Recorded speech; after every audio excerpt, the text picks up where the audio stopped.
I need to be completely honest about what happened at Eagle Crest Dam. I'm writing this while the details are still fresh, while I can still separate what I saw from what I've convinced myself I might have imagined. The difference between those two things gets narrower every day.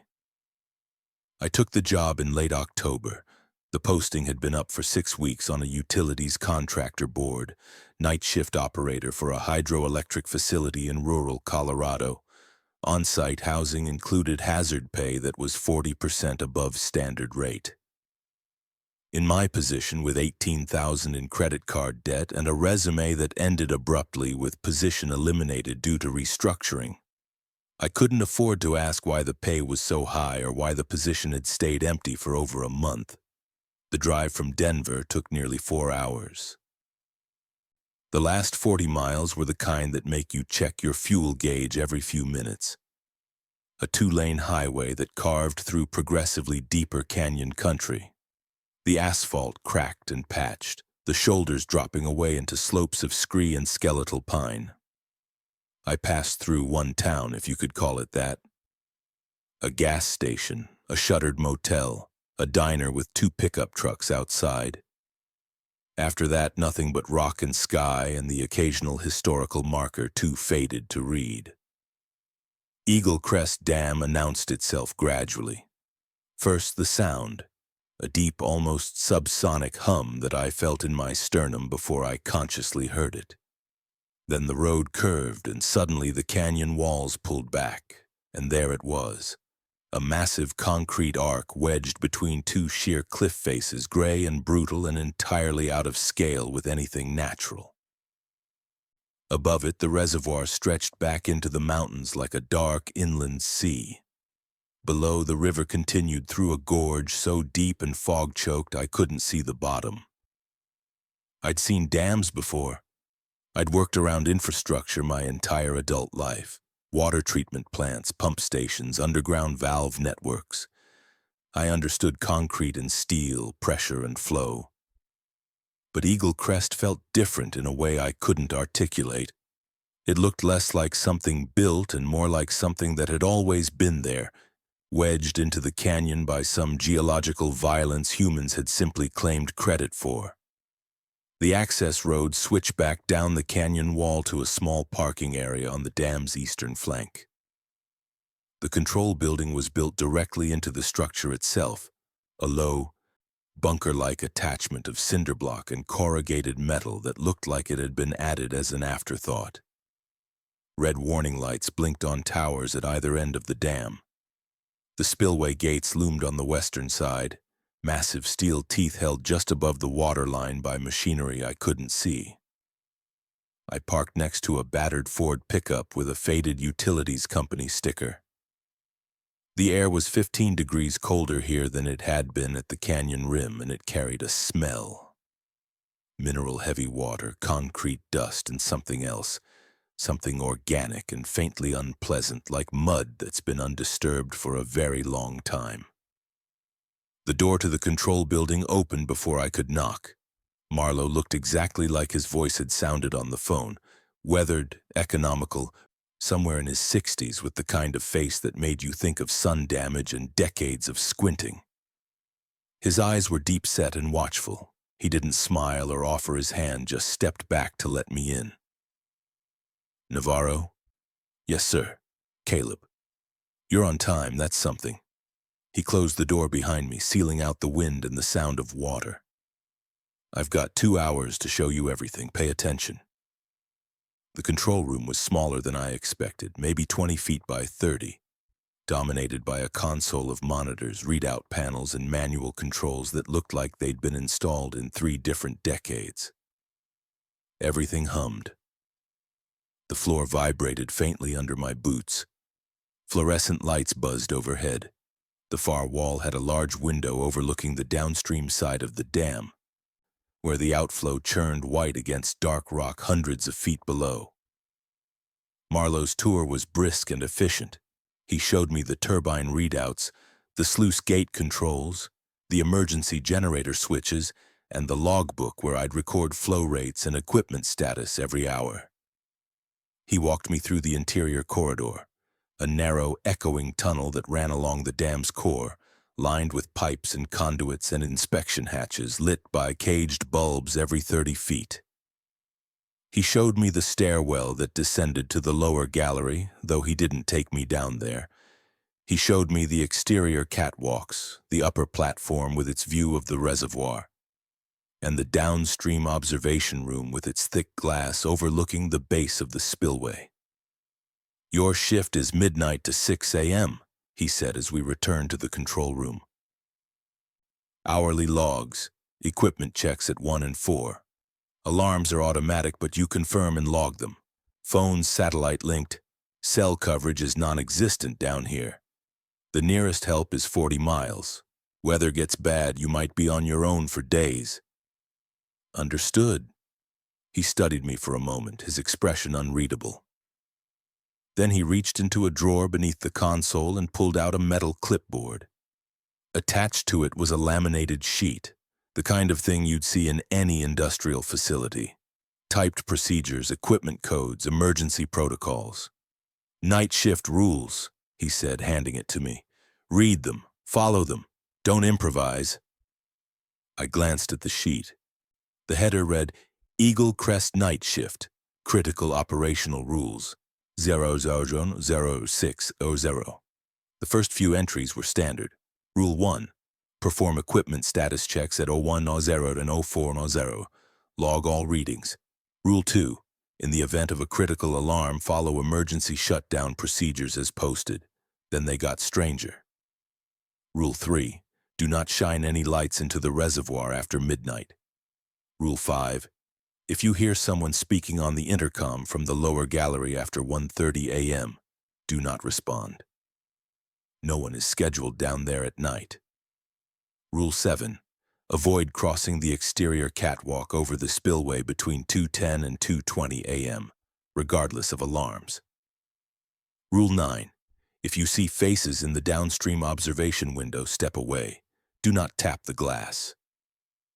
I read through the list twice, waiting for Marlowe to crack a smile, to tell me this was some kind of hazing ritual for new operators. He didn't. He just watched me with those deep-set eyes, his expression flat. "Is this serious?" I asked. "Serious as a heart attack. Some of these don't make sense. Why would there be faces in the observation window? Why would—" "You'll figure it out," Marlowe interrupted.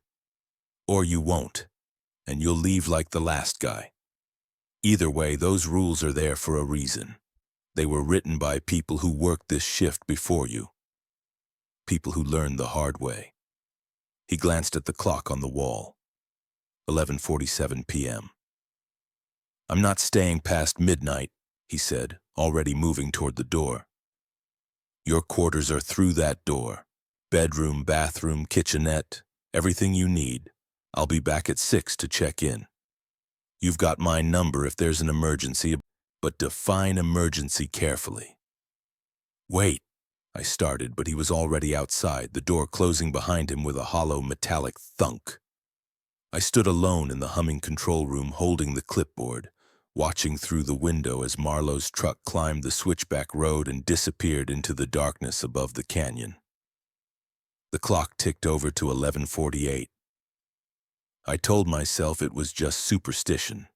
Old-timers at isolated facilities always had their rituals, their private jokes, their ways of making the job feel more important than it was. I'd seen it before. The graveyard shift guys at the treatment plant who insisted you never flush the West Bank toilets after 2 a.m. The pump station operators who wouldn't go into the South Vault on Fridays. It was all just stories, ways to pass the time, ways to make boring jobs feel less boring. I made coffee. I reviewed the equipment manuals. I sat at the console and watched the readouts. Flow rate steady, turbine output nominal, reservoir level normal. Outside the window, the darkness was absolute. No moon, no lights except the blinking red warnings on the towers. The sound of the outflow was constant, a white noise roar that somehow made the silence inside the control room feel heavier. At 12:15 a.m., I made my first mistake. I decided to test Rule 3, I want to be clear about my reasoning. I wasn't being reckless or stupid, I was being rational. That's what I told myself as I pulled on my jacket and stepped out onto the upper platform, flashlight in hand. The cold hit me immediately. Not just the temperature, which had dropped into the 30s, but a particular quality of cold that came off the water, damp and penetrating. The wind knifed across the reservoir surface and funneled between the canyon walls, making the metal railing sing with a low, keening note. The platform extended about 15 feet from the control building, providing a view across the reservoir's southern expanse. During the day, I imagined you could see for miles the drowned valley, the surrounding peaks, maybe even the skeletal remains of dead trees poking through the water near the old shoreline. Now at night there was nothing. The reservoir was a perfect lightless void, a hole in the world that seemed to pull at my vision. Rule 3. Do not shine any lights into the reservoir after midnight. I had several justifications ready. I needed to familiarize myself with the surroundings. I needed to understand the full scope of the facility. I needed to see if there were any obvious hazards or structural concerns visible from this vantage point. All reasonable, all defensible. The truth was simpler. I didn't believe the rule meant anything, and I needed to prove it to myself so I could dismiss the others. I raised the flashlight and clicked it on. The beam lanced out across the platform railing, over the 10-foot gap between the edge and the water, and touched the reservoir surface. What happened next I've replayed in my mind 1,000 times. I've tried to convince myself I misunderstood what I was seeing, that the angle was wrong, that my eyes were tired. None of those explanations holds up. The light didn't reflect off the water. It should have. The surface should have caught the beam and thrown it back, creating a bright spot, ripples of illumination, the normal behavior of light on liquid. Instead, the beam seemed to sink into the water, as if the surface wasn't a surface at all, but an opening, a threshold. The blackness didn't just fail to reflect, it absorbed, swallowed, drank the light down into depths I couldn't fathom. I adjusted my angle, sweeping the beam slowly across the water. Same result. The flashlight was working. When I turned it toward the canyon wall, the rock lit up normally.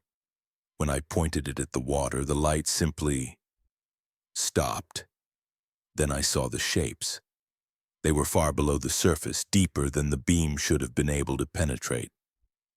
Pale structures, angular and geometric, straight lines and right angles that had no business being in a natural lake. For a moment, maybe 3 seconds, they were clear enough to identify. The peaked roof of a building, the orderly grid of streets, the sharp vertical line of what might have been a church steeple, a town, drowned, still down there. I knew the history. Marlowe had mentioned it in passing during the tour. Eagle Crest Reservoir was created in 1967 by flooding a valley that contained a small town, maybe 200 residents. The people had been relocated, the buildings supposedly demolished or left to the water. I was looking at the remnants preserved in the cold and the depth, a ghost town in the most literal sense. But that wasn't what made my hands start to shake. What made my hand shake was that some of the windows in those drowned buildings looked lit. Not brightly, not like electric lights, more like the faint silvery glow of moonlight through glass, except there was no moon. The illumination seemed to come from inside the structures, as if something down there was still active, still occupied, still maintaining a routine in the airless dark. The flashlight flickered. Once, twice. Then a sustained strobe that made the shapes below seem to move, to shift position in the gaps between pulses of light. Then the flashlight died completely. I was standing in total darkness, my thumb still pressing the dead switch, my breath coming fast and shallow. The wind had stopped. The reservoir surface, which I could no longer see but could still sense just beyond the railing, had gone utterly silent. No lapping of water. No gentle movement against the concrete, just stillness. And then rising from that stillness, I heard voices. They were muffled, distant, like sounds filtering through heavy fabric or thick walls. I couldn't make out words. Only rhythm and urgency, multiple voices overlapping, some louder, some softer, all of them carrying a tone that made the hair on my neck stand up.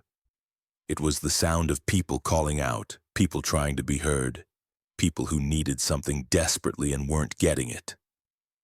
The voices rose and fell like a wave, swelling towards something that might have been a crescendo, and then silence. Complete. Absolute. I stumbled backward, my shoulder hitting the control building door. I fumbled for the handle, got it open, fell inside, and slammed it shut behind me. The control room's lights were blinding after the darkness outside. The equipment hummed normally. The clock read 12:19 a.m. I'd been out there less than 5 minutes. I sat at the console, my hands shaking, and tried to reconstruct a rational explanation. Sound could do strange things in canyons, echoes, reverberations, acoustic tricks. Wind through rock formations could sound like voices. The flashlight had probably just been low on batteries, and the flickering had created an optical illusion with the underwater structures, making them seem to move. I almost believed it. I picked up the clipboard and read Rule 3 again. Do not shine any lights into the reservoir after midnight. The phrasing was specific, not avoid using lights near the water or minimize light pollution. The rule said into the reservoir, as if the water itself was the concern, as if something about directing light beneath the surface triggered a response. I checked the flashlight. I replaced the batteries from a drawer in the console. The new batteries worked fine. The beam was strong and steady when I tested it against the wall. I did not test it on the water again. The rest of the shift passed slowly. I performed my 1 a.m. equipment check, logging the readings with hands that had mostly stopped shaking. I walked the interior corridor, my footsteps echoing off concrete. The caged bulbs casting shadows that seemed too dark for the amount of light they provided. I returned to the control room and drank coffee and watched the monitors and tried not to look at the window, where the downstream outflow churned white against invisible rock. At 5:47 a.m., the sky above the canyon rim began to gray. The stars faded. The world reasserted its dimensions and its rules. Marlowe arrived at 6:03. He looked at me carefully, then glanced at the logbook.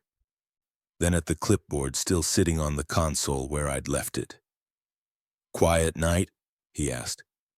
Mostly. His eyes held mine for a moment longer than was comfortable. You look tired. First night. Getting used to the sounds. He nodded slowly. Sounds. Right. He poured himself coffee from the pot I'd made, took a sip, and stared out the window at the growing dawn. The rules seem strange at first. Most people think they're a joke, or they think they'll find the trick, the rational explanation. You get there eventually. Get where? To the point where you stop asking why, Marlowe said quietly, and you just follow them, because the alternative is worse. He didn't elaborate. He just finished his coffee, told me to get some sleep, and took his position at the console as I headed to my quarters. I lay in the narrow bed, listening to the hum of the dam through the walls, feeling the faint vibration that never quite stopped. I thought about pale buildings in the deep. I thought about lights in drowned windows. I thought about voices rising from still water. I didn't think I'd sleep. I was wrong. When I woke, it was late afternoon, and my dreams had been full of churches with no doors, streets that ran vertically, and faces pressed against glass from the inside, watching for something that never came. The second night began the way the first had ended, with me sitting at the console, coffee in hand, trying to convince myself that routine and procedure were armor enough against whatever Eagle Crest held in its concrete bones. I'd spent the afternoon researching. My phone had no signal, but the control building had a desktop computer with satellite internet. slow and intermittent but functional. I'd looked up the history of the dam, the flooded town, and the construction timeline. The details were sparse. A valley development project in the mid-60s, federal funding. Residents relocated to a new township 40 miles east. Reservoir filled over the course of 18 months starting in January 1967. There was a small historical society website that mentioned the town's name, Stillwater. The population was 187 in the final census. The site included a few grainy photographs, a main street with a general store and a post office, a white church with a tall steeple, houses scattered along the valley floor, and the river running through it all.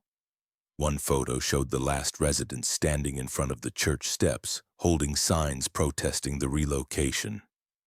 The image quality was poor, faces indistinct, but the body language was clear: defeat, resignation, anger.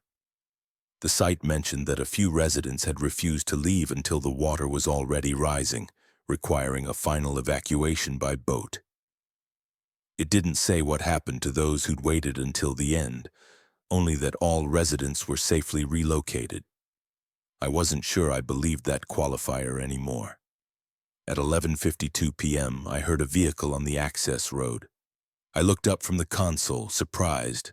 Marlowe hadn't mentioned anyone else coming to the site. Through the window, I watched a white utilities truck descend the switchbacks and park next to my car.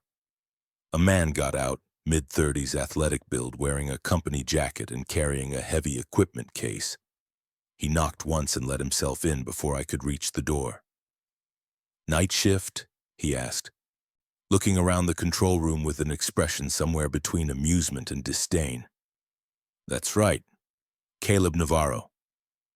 Dane Pritchard, Regional Diagnostics." He set the equipment case down with a thud. "I'm here to run system checks on the new monitoring gear they installed last month. Should have been done during the day, but nobody told me this place was staffed 24/7 until I was already halfway here." "How long will it take?" "A few hours, maybe. I'll try to stay out of your way." He unzipped the case and pulled out a tablet and several cable connectors. "Jesus, it's cold in here. You guys don't have heat?" "It's on. The building's built into the dam. The cold comes through the concrete." Dane shook his head, already moving toward the diagnostic panel on the east wall. "Mountain assignments, I swear. They saved these for people they're trying to push out." I returned to the console, logging the midnight readings. Dane worked in silence for a while, muttering occasionally at his tablet, disconnecting and reconnecting cables. At 12:30, he paused and looked at the laminated rule sheet I'd left on the counter. "What's this? Do not shine any lights into the reservoir after midnight." He read a few more entries, then laughed, sharp and dismissive. "Oh man, you guys really lean into the creepy isolated facility thing, don't you?" "It's a safety protocol," I said, keeping my voice neutral. "It's bullshit is what it is." He set the clipboard down. "I've worked at 20 facilities in 4 states. Half of them are in the middle of nowhere. You know what they all have in common? Superstitious old-timers who've been doing the job so long they forget how to separate routine from ghost stories." I didn't respond. I'd learned in my previous job that arguing with consultants was a waste of energy. Dane kept reading. "Avoid crossing the exterior catwalk between 2:10 and 2:20 a.m. Why? What happens at 2:15? Does the ghost union take its smoke break?" He grinned at his own joke. "If you see faces in the downstream observation window, step away." Faces. In water. Incredible. He looked at me, clearly expecting me to laugh or agree. When I didn't, his grin faded slightly. "You don't actually follow this stuff, do you?" I chose my words carefully. "I've been here 2 nights. I don't have enough information to know what's useful and what's not. So I'm erring on the side of caution." "That's the problem with this industry," Dane said, turning back to his equipment. "Nobody questions anything. Someone writes a weird rule 50 years ago and it just stays there forever because everyone's too scared to look stupid by asking why. At 1:40 a.m., a soft chime came from the console, a minor alert, yellow rather than red. I checked the readout. Flow irregularity detected, spillway outflow. Visual inspection recommended. I pulled up the diagnostic screen. The numbers showed a slight variance in downstream flow rate. Nothing critical, but enough to warrant a physical check of the spillway mechanism. Standard procedure would be to go to the downstream observation room and verify that nothing was obstructing the outflow. Dane looked over my shoulder. That's an easy fix. Let's go check it. It's not critical, I said. I can wait until the alarm clears on its own or check it after 2:30. After 2:30? Why? I pointed to Rule 7 on the clipboard. Dane stared at it, then at me, incredulous. You're seriously telling me you're going to let an active alert sit there because of a superstition about a specific 10-minute window? It's not critical, I repeated. It's also not going to resolve itself. Come on, man. We walk down there, we look at the spillway, we confirm it's fine, and we come back. 5 minutes, max. I've got to finish these diagnostics, and I'm not spending the rest of the night here because you're afraid of a catwalk. I wanted to refuse. But the rational part of my brain, the part that had been trained in facility operations, that understood protocols and equipment management, pointed out that Dane was technically right. The alert was active. Visual confirmation was recommended. And the rule didn't forbid crossing the catwalk. It just said to avoid it during a specific window. If we went now, we'd be done before 2:10. Fine, I said. But we do it quickly and we're back before 2. We left the control room and took the corridor to the downstream observation station. The interior of the dam was always cold, but this passage felt worse, a deep chill that seeped through my jacket and settled into my bones. The caged bulbs overhead seemed dimmer than they should have been, casting long shadows between pools of yellow light. The observation room was a narrow chamber built into the dam's downstream face, barely large enough for 2 people. One wall was dominated by a thick glass window, maybe 6 feet wide and 4 feet tall, that looked out over the base of the spillway. Below us, hundreds of feet down, the outflow crashed against rock in a constant thunder of white water. Dane pressed his face near the glass, cupping his hands around his eyes to block the reflection from the room's single overhead light. Looks normal to me. Water's flowing, gates are clear. Probably just a sensor glitch. I stayed back from the window, close to the door. The room's vibration was different from the rest of the dam. More erratic, less like a machine's hum and more like a pulse, something organic. Then Dane went still. What the hell? What? There's something in the water. Shapes. Look. Every instinct told me not to. Rule 9 was explicit. If you see faces in the downstream observation window, step away. But Dane was already tapping the glass, pointing. Right there. See them? In the foam. I stepped closer despite myself, just close enough to see past the reflection. The spillway outflow was chaotic. Water exploding against rock, spray and turbulence creating patterns that formed and dissolved in fractions of a second. But in that chaos there were consistencies.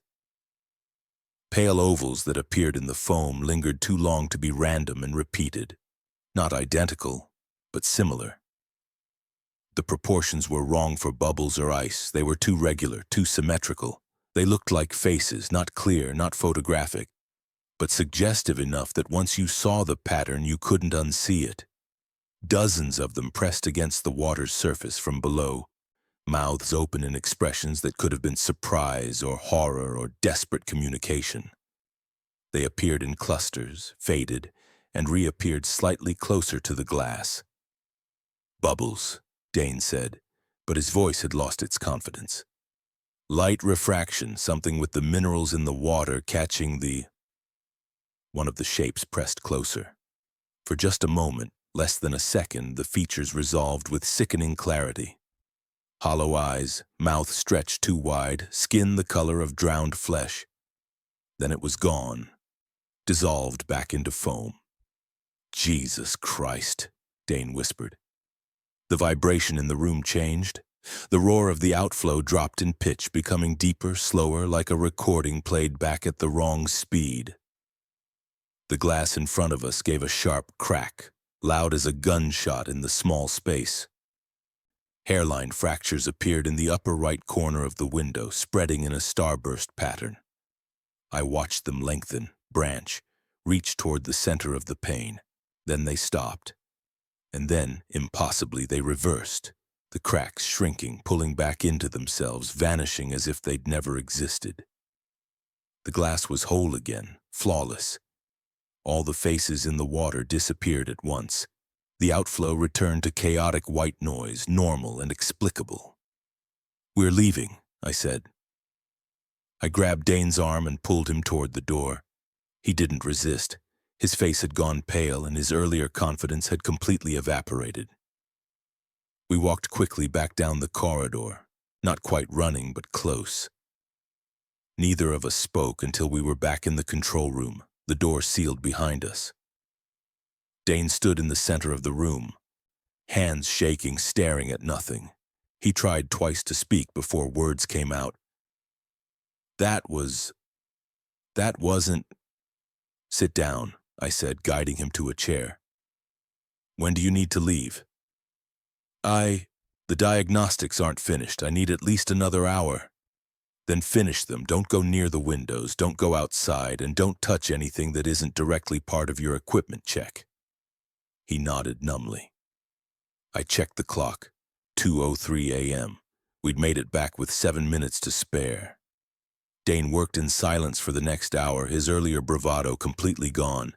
Every few minutes he'd glance at the downstream window, then quickly look away.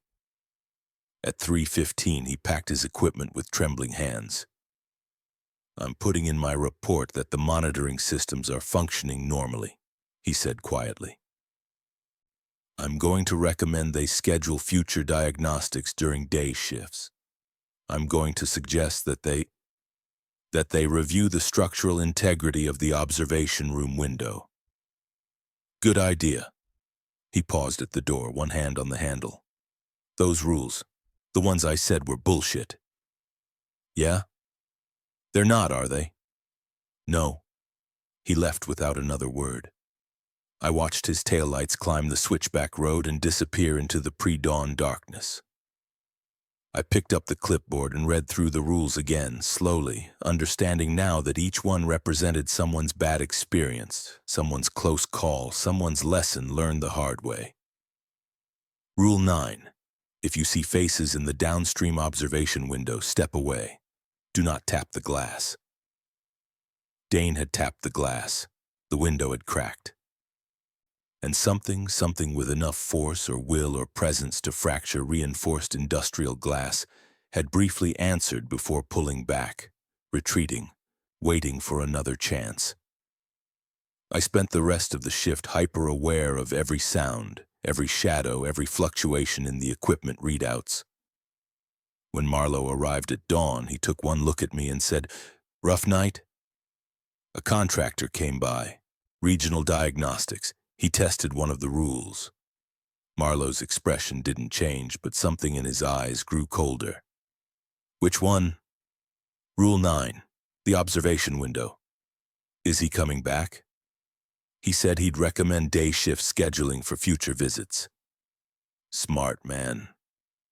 Marlowe poured coffee, his movements slow and deliberate. "Most people only need one demonstration. The ones who need more than one don't tend to last." "What happened to the last night operator?" "The one before me?" Marlowe was silent for a long moment, staring out at the reservoir as the rising sun turned the water from black to gray to a dull, metallic blue. "He followed the rules for 3 months," he finally said. "Then one night he decided he knew better. Decided he'd figured out the pattern, the trick. Decided the rules were just psychological conditioning. He set his coffee down. They found his car in the parking area. His jacket was on the upper platform railing. His flashlight was on the catwalk over the spillway. He was never found. When was this? 6 weeks ago. The timeline fits. 6 weeks since the posting had gone up. 6 weeks since Eagle Crest had needed a new night operator. I looked at the clipboard, at the rules written in different hands over different years, and understood. I was reading a survival manual written in other people's mistakes. "Get some sleep," Marlowe said. "You're back on tonight." I went to my quarters, but sleep was a long time coming. When it finally arrived, my dreams were full of cracking glass and faces beneath foam and the sound of something vast shifting in the deep. By my fourth night, I'd stopped trying to rationalize what was happening at Eagle Crest. Rationalization required a framework where cause and effect followed predictable patterns, where phenomena had explanations rooted in physics and engineering. That framework didn't apply here. Whatever governed the dam's behavior operated by different rules, older rules, ones that humans hadn't written. But I'm a methodical person, and if I couldn't explain what was happening, I could at least try to understand it better, to map its contours, to find patterns in the chaos. Knowledge might not be protection, but ignorance was definitely dangerous. During my afternoon hours, while the sun was high and the dam felt marginally less oppressive, I began systematically searching the control building. The filing cabinets in the back corner of the control room were old, gray metal, dented, the kind that had probably been here since the dam's construction. The first 2 drawers contained exactly what you'd expect: maintenance logs, equipment manuals, safety protocols, all carefully organized and dated. The 3rd drawer was the same. The 4th drawer stuck when I tried to open it. I pulled harder, and it gave way with a screech of metal on metal.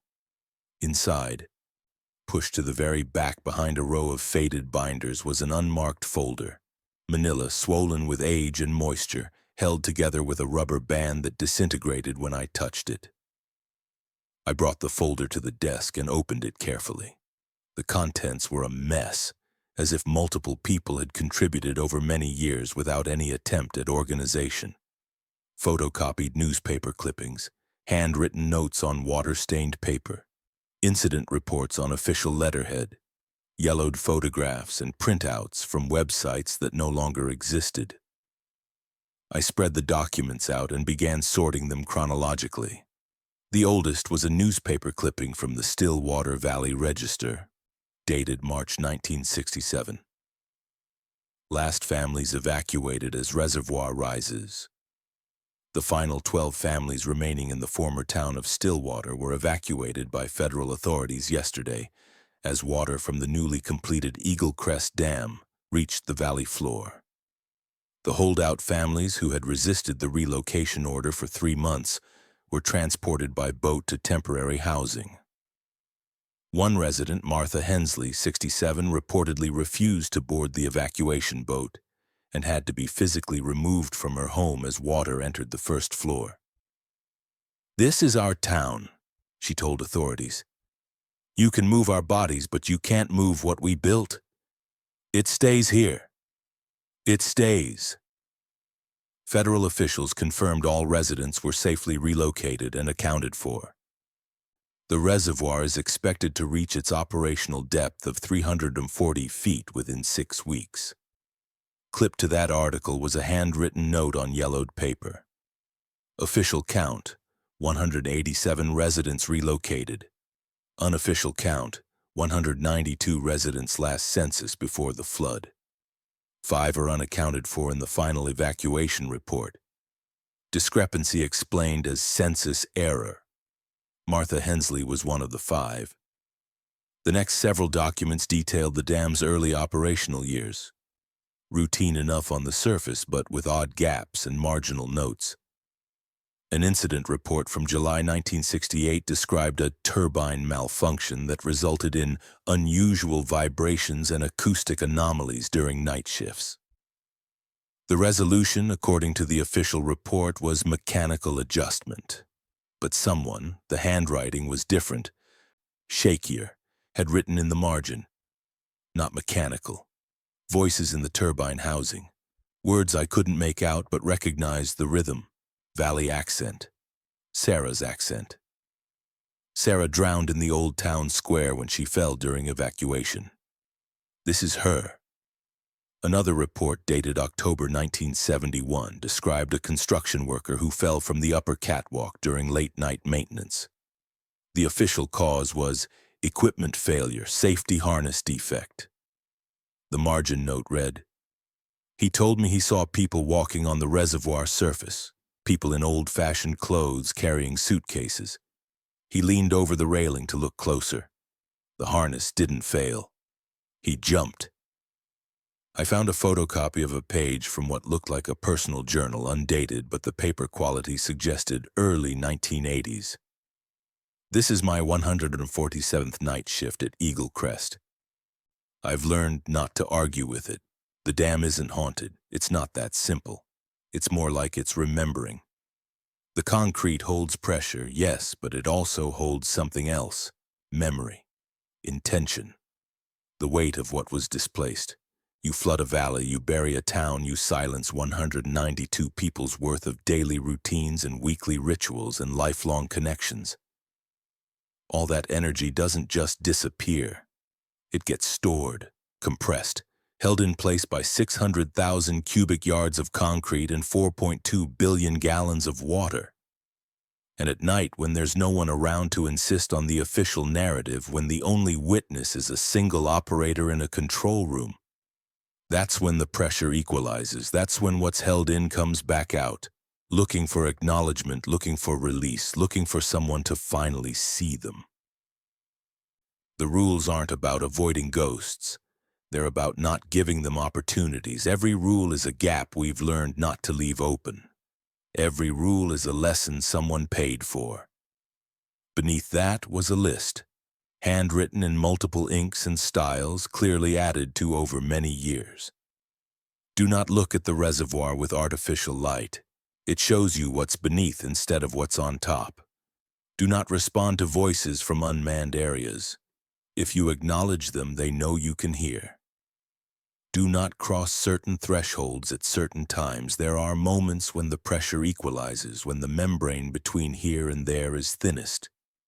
Do not tap the glass. It interprets contact as an invitation. Do not investigate inconsistencies in equipment readings. Sometimes the dam is lying, testing your compliance. Do not try to help or rescue anyone you see on the water or hear in the structure after dark. They are not asking for help you can give. I found photographs near the bottom of the folder. Old Polaroids and early digital prints, many of them blurred or poorly lit. One showed the downstream observation window with the camera flash reflecting off the glass. But behind the reflection, barely visible, there were shapes in the water that didn't look like foam. Another showed the upper platform at night, the reservoir beyond it, and something pale and vertical in the water about 50 yards out. Too straight to be natural. Too thin to be a tree trunk. The most disturbing photograph was nearly black, as if taken in almost total darkness. It showed the interior corridor, the perspective looking down the length of it toward the far end. The caged bulbs cast their small pools of light, creating alternating bands of illumination and shadow. In one of the dark spaces between lights, there was a figure. It was indistinct. The low light and poor camera quality made details impossible, but the proportions were wrong.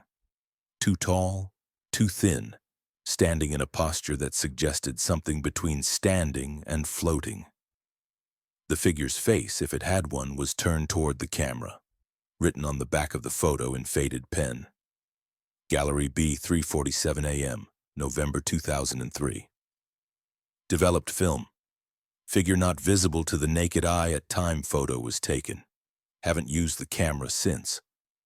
I sat back, my hands shaking slightly.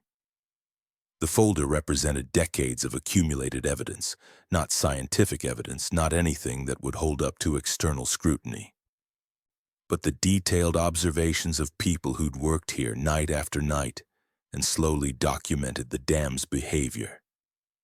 This was the real manual, the one they couldn't put in an official document, the one that had to be hidden in the back of a filing cabinet where only the night operators would find it. Near the bottom of the pile, I found a single sheet of paper with a timeline. Timeline of Eagle Crest night shift incidents, 1967-1970. 3 operators rotate. Minor anomalies reported, dismissed as stress isolation. 1971, first serious incident. Operator Richards vanishes, assumed drowning, body never found. 1971-1985, rules begin to be documented. Operator turnover every 6 to 18 months. 1986, second fatality. Operator Chen found at the base of the dam. The cause of the fall is undetermined. 1985 to 2000, rules expand. Turnover stabilizes as operators learn to follow protocols. 2001 present, continued low-level anomalous activity, rules updated periodically. Current operator attrition rate 40% within the first month, 80% within 6 months. Those who last 6 months typically stay for years. Key finding: the dam doesn't stop. It doesn't get worse, but it doesn't improve. It has reached equilibrium. Follow the rules. Survival. Break the rules. Cao consequences. There is no fixing it. There is only management. I closed the folder and sat in the silent control room as the afternoon faded toward evening. The hum of the dam surrounded me, steady and patient and eternal.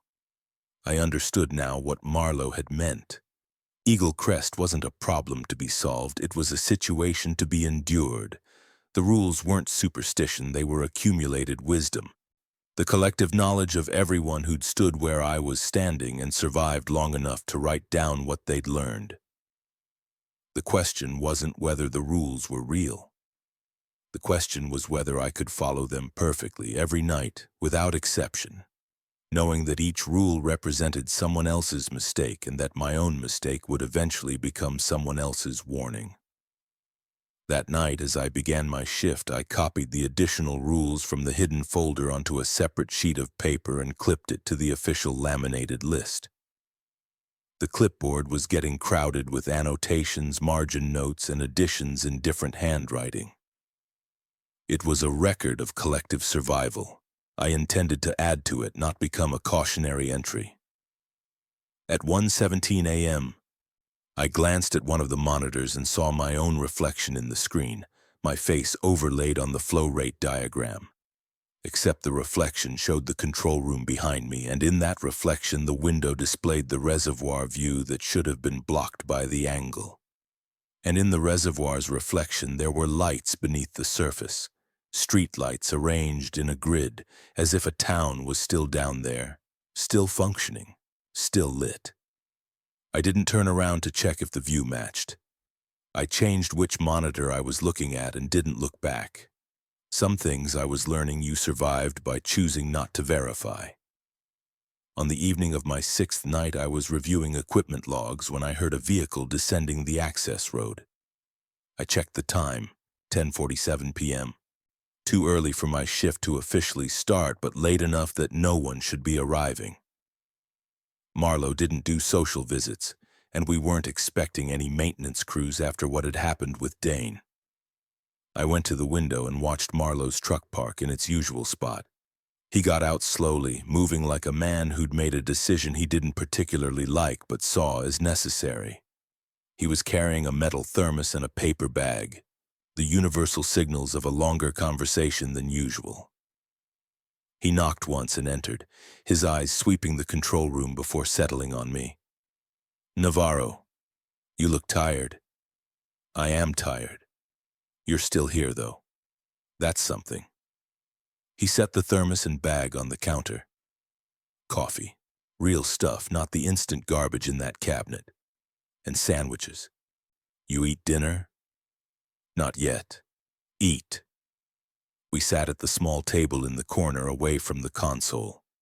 Marlowe poured coffee into the thermos cap and slid it toward me. The gesture felt ritualistic, like the beginning of something significant. Outside, the last light was draining from the canyon, the reservoir turning from gray to black. I waited for him to speak. I'd learned that Marlowe didn't waste words, and pushing him would only make him retreat. He drank his coffee slowly, staring at the wall. Finally, "I saw you found the folder." I wasn't surprised he knew. "The one in the filing cabinet?" "Yes." "Figured you would. Smart people always do. Dumb people last about 3 nights and leave. Smart people start digging, trying to understand." He glanced at me. "The question is what you do with what you found." I added some of the notes to my rule sheet. Figured they were there for a reason. "They are." He paused. "I've been working at Eagle Crest for 32 years. Started as a day maintenance tech in 1991, moved to operations, and finally took over as site supervisor.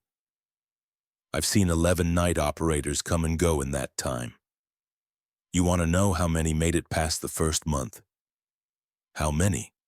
"4. You're number 5 if you finish this week." The coffee was good, rich and strong, the kind that cleared your head instead of just providing caffeine. I ate one of the sandwiches, suddenly ravenous. Marlowe watched me with an expression I couldn't quite read. "You want to know why I came back tonight?" he said. It wasn't a question. "Yes. Because you lasted through the first test, the light on the water, and you didn't quit. You lasted through the second test, the observation window incident, and you didn't blame me or the facility or try to convince yourself it was explainable. That means you're taking this seriously.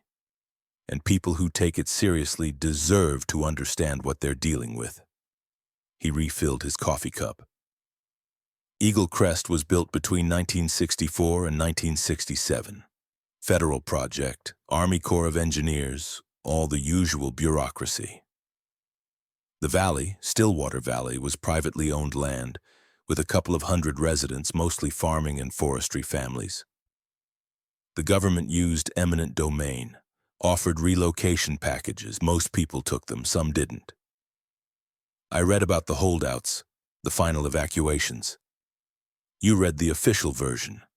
Here's what actually happened. Marlowe's voice dropped lower. By the time they started filling the reservoir in January '67, there were still 12 families refusing to leave. Federal marshals came in, forcibly removed people from their homes. Most went peacefully in the end. What choice did they have? But 5 people weren't accounted for in the final evacuation manifest. I saw that discrepancy mentioned in the notes. Official explanation was census error. The real explanation is that those 5 people chose to stay, chose to go down with the town rather than leave. One of them was Martha Hensley. That part made the papers because she fought the marshals. The other 4 were quieter about it. They just disappeared into their houses, locked the doors, and waited for the water. I felt a chill that had nothing to do with the temperature. They drowned themselves. They drowned, yes. Whether it was suicide or murder or something else depends on how you look at it. They saw the flooding as an execution and they refused to walk away from what they'd built. So they stayed. Marlowe's eyes were distant. The water rose over 3 weeks, slow enough that anyone could have escaped. They chose not to. He stood and walked to the window overlooking the dam's downstream face. Construction was finished in April '67. The reservoir reached full depth by June. First anomalies started being reported in August. Equipment malfunctions, acoustic oddities, operators reporting feeling watched. By October, the first night operator quit. Said he'd heard voices on the intercom from areas that were supposed to be empty. Said he'd seen lights in the reservoir that moved in patterns like vehicles driving on submerged streets. Did they investigate? Of course they investigated. Sent divers down, used sonar, checked every system, found nothing wrong mechanically. Found the town ruins. Sure, they'd only demolished some of the buildings before flooding left the rest to deteriorate. But there was no explanation for the reports. So they did what institutions do. They wrote it off as isolation-induced hallucinations, operator stress, equipment echoes. Except it kept happening. It kept happening. Different operators, same reports year after year, voices, lights, shapes in the water, figures in the corridors, and every so often someone would die, fall off the catwalk, drown in the reservoir under mysterious circumstances, vanish entirely. Marlowe turned back to face me. By the mid-70s, the night operators had started writing down patterns. Which locations were dangerous? Which times were worse than others? What behaviors seemed to trigger responses? That's when the rules started. The dam never stopped operating? Why would it? It generates enough power for 40,000 homes. It controls flooding for the entire downstream basin. A few dead operators and some unexplained incidents? That's acceptable losses as far as the bureaucracy is concerned. So they kept staffing it, kept running it, and the night operators kept documenting what they learned. He sat back down, his face looking older in the harsh fluorescent light. Here's what I think is happening, based on 3 decades of watching this place. When you flood a valley, you're not just burying land, you're erasing human presence, homes, routines, memories, the accumulated psychic weight of people living their lives in a specific place. Most of the time, that weight dissipates. The people move on, literally and figuratively. But in cases like Stillwater, where people died in place, where they actively chose to stay as the water rose. He paused, choosing his words carefully. I think their refusal to leave created a kind of anchor. I think whatever makes a place feel inhabited, the echo of daily life, the residual pattern of human intention, got trapped here when the water closed over the valley. And I think the dam, with all its concrete and pressure and controlled force, acts like a... He struggled for the metaphor. Like a capacitor. It holds the charge, it contains the pressure, and at night when the operational activity drops, when there's less human presence to override it, that pressure equalizes. What's held down comes back up. You're saying the dam is haunted by an entire town. I'm saying the dam is containing something that wants to be acknowledged, wants to be remembered. The people who stayed behind, who drowned rather than leave, they made a statement. And that statement is still being made every night in 100 small ways. I thought about the faces in the spillway foam, the lights in the reservoir, the voices on the intercom. Why do the rules work? Because they're boundaries. They're acknowledgments without engagement. By following the rules, you're essentially saying, I recognize you're here, but I'm not interacting with you. You're maintaining the separation between their space and yours. But when you break a rule, when you shine a light into the water, when you answer the intercom, when you tap the glass, you're initiating contact. You're opening a gap in the boundary, and they respond. How do you know this? How can you be sure? Marlowe's expression darkened. Because I broke a rule once, 23 years ago. I was a night operator then, not a supervisor. I was young and stubborn, and I thought I'd figured out a pattern. Thought I could predict when things were safe and when they weren't. He rolled up his left sleeve. His forearm was marked with scars. Not surgical scars, but something more chaotic, like deep gouges that had healed badly. There's a rule about the lower gallery that used to be less specific. It just said avoid the lower gallery between 2 and 4 a.m. I decided that was bullshit. I decided I'd go down there during that window and prove it was safe. So at 2:30 I unlocked the stairwell and went down. What happened? I made it halfway down the stairs before I heard the water. Not turbine water, this was different, sloshing, rising, coming up the stairs toward me. I turned to run back up and something grabbed my arm. Fingers ice cold, strong as steel cable. I couldn't see what it was. The lights in that stairwell had all gone out, but I felt it pulling me back down toward the water I could hear rising below.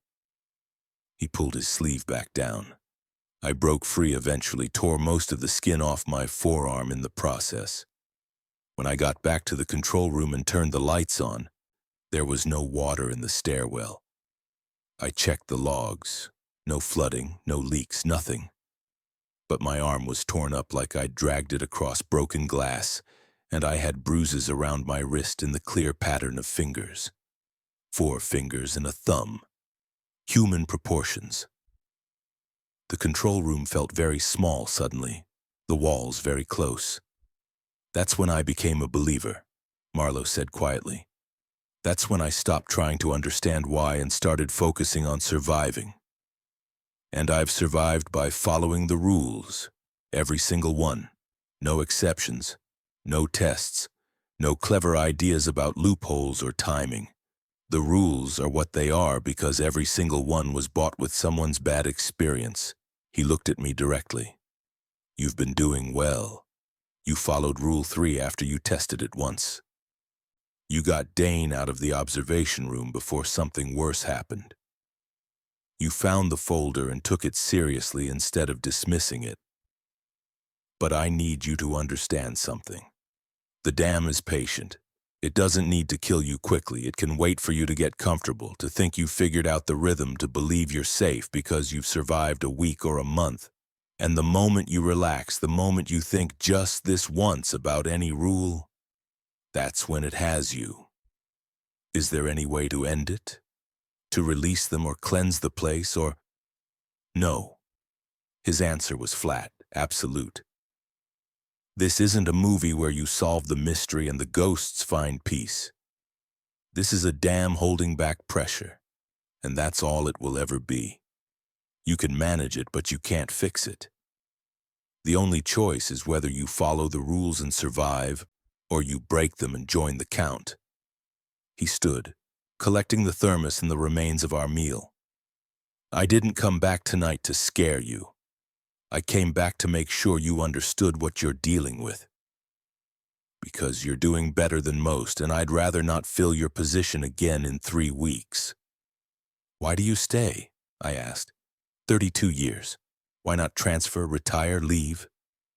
Marlowe smiled, but it didn't reach his eyes. Someone has to know. Someone has to maintain the institutional knowledge, make sure the rules get passed down, and watch for operators who might actually make it. I'm too old to start over somewhere else. And honestly, he paused at the door. I made a bargain with this place 23 years ago when it let me go. I survived, so I owe it the respect of bearing witness. That's my rule, the one I made for myself. He left at 11:52, refusing to stay past midnight as always. I sat alone in the control room as the hour rolled over, the clipboard of rules in front of me, understanding fully now that I wasn't just an operator maintaining equipment. I was a boundary keeper, and the boundary was tested every single night. The knowledge Marlowe had shared should have made things easier. Understanding the nature of what I was dealing with, that the anomalies were consistent, that the rules were reliable, that survival was simply a matter of compliance, should have reduced my anxiety. Instead, it made everything worse. Because now I knew the dam wasn't random. It wasn't chaotic. It was intelligent enough to learn, patient enough to wait, and purposeful enough to test. Every night I worked became a chess game against an opponent that had been playing for 56 years and had infinite patience. My 8th night started normally. Equipment checks at midnight and 1 a.m. showed normal operations. Flow rates steady, reservoir level consistent with seasonal projections, turbine output nominal. I walked the interior corridor at 12:30, my footsteps echoing off concrete, the caged bulbs casting their familiar pools of light. Everything was exactly as it should be. At 1:37 a.m., the console speaker crackled. The intercom system at Eagle Crest was old. Installed decades ago, probably never upgraded because it worked well enough for basic communication between the control room and the various stations throughout the dam. Under normal operations, it sat silent unless I manually activated it to perform equipment tests. The crackle resolved into static, then a voice. "Hello? Control? This is maintenance in the lower gallery. We've got a situation down here. We need you to open the access door." My blood went cold. Rule 5. If you hear someone speaking on the intercom from the lower gallery after 1:30 a.m., do not respond. No one is scheduled down there at night. I checked the intercom panel. The indicator light showed the transmission was coming from Station 7, the lower gallery checkpoint, 3 levels below the control room, located in the oldest part of the dam's internal structure. A place that should be completely empty at night. The voice continued.